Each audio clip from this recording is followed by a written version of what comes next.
Bon matin les amis, j'espère que ça va bien, que vous vous amusez avec vos parents, vos frères, vos sœurs à la maison, que vous vous ennuyez pas trop de l'école. Ce matin, moi, je voulais vous raconter la belle histoire, comme vous venez de voir dans la vidéo, du berger avec la brebis perdue.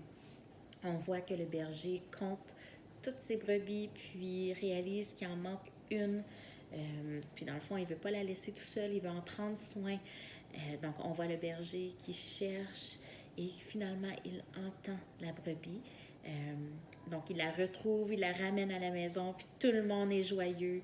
C'est vraiment un grand plaisir d'avoir retrouvé la brebis qui était perdue. Ça me fait penser, nous aussi, on a quelqu'un qui prend soin de nous quand que nous, on est perdus. Puis c'est Dieu. Donc moi, je vais vous expliquer aujourd'hui dans la Bible comment Dieu prend soin de chacun d'entre nous, toi et moi. Dans le fond, on est précieux aux yeux de Dieu. On est chacun unique et Dieu nous aime plus que tout. Puis tout comme le berger avec ses brebis, Dieu lui aussi est heureux quand que nous, on se perd dans la vie, puis que on, on, est, on s'éloigne de lui.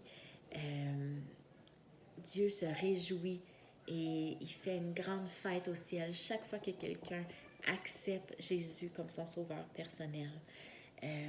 Il est aussi très joyeux quand on obéit ses instructions, les instructions qu'il nous donne dans la Bible.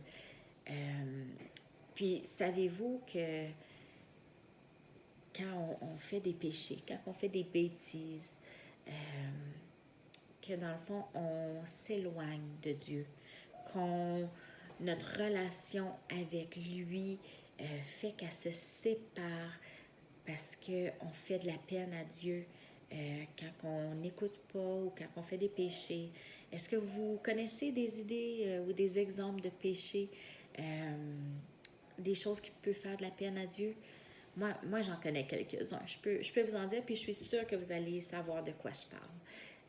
Par exemple, quand on ne dit pas la vérité ou qu'on compte un mensonge, ça c'est considéré un péché. Ou quand on dit des mots qui sont pas gentils à nos frères, nos sœurs, nos amis, ça fait de la peine dans le fond, à ces personnes-là quand on dit des mots qui sont pas gentils, mais ça fait aussi de la peine à Dieu parce qu'on n'est pas, on n'est pas plein d'amour, puis on, on, on dit des choses qui font beaucoup de tristesse chez les gens. Un autre exemple serait quand que les enfants n'écoutent pas les mots des parents. Est-ce que ça vous arrive des fois de ne pas écouter ce que maman, papa vous dit?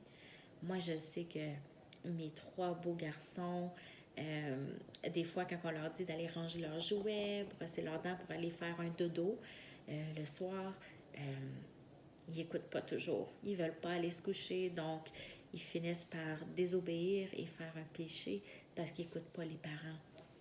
Puis, je veux que tu saches aussi que c'est pas juste les enfants qui font des péchés. Moi aussi, en étant une adulte, moi aussi, je fais des péchés. Puis, ça fait de la peine à Dieu. Par contre, je sais que Dieu est bon. Je sais que Dieu est très patient. Il prend soin de nous. Puis, même si chaque fois qu'on fait un péché, on s'éloigne de Dieu, je sais qu'il veut venir nous chercher pour nous ramener à la maison, nous ramener à lui. Euh, dans le fond, quand on fait un péché, on peut demander pardon à Dieu, on peut faire une prière, on peut s'excuser d'avoir fait de la peine, d'avoir été méchant dans nos mots ou de ne pas avoir écouté nos parents. Puis on peut lui demander de nous rendre plus obéissants pour plus écouter, puis garder notre belle relation avec Dieu, parce qu'on va suivre ses instructions dans la Bible. Parce que je veux que tu saches que Dieu est toujours là avec toi. Toujours. Même si tu t'éloignes, Dieu est toujours là et il veut toujours aller te ramener à lui. Il veut toujours prendre soin de toi. Il t'aime. tu es précieux à ses yeux. Puis, il y a un beau verset dans la Bible qui nous dit ça. Puis, c'est dans Jean 10, 11. Le verset nous dit, « Je suis le bon berger.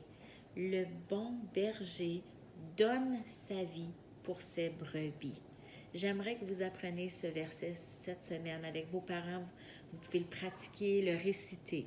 Donc, encore une fois, « Je suis le bon berger. Le bon berger donne sa vie pour ses brebis. » Jean 10, 11. Merci beaucoup les amis d'avoir écouté. Je vous souhaite une belle Pâques parce qu'aujourd'hui c'est la Pâques. Puis même si vous êtes tous renfermés dans la maison, je sais que vous allez passer du bon temps en famille. Mangez pas trop de chocolat par contre parce que va falloir brosser les dents. Donc je vous souhaite une belle journée, une belle semaine. Puis au plaisir de se revoir bientôt. Bye bye!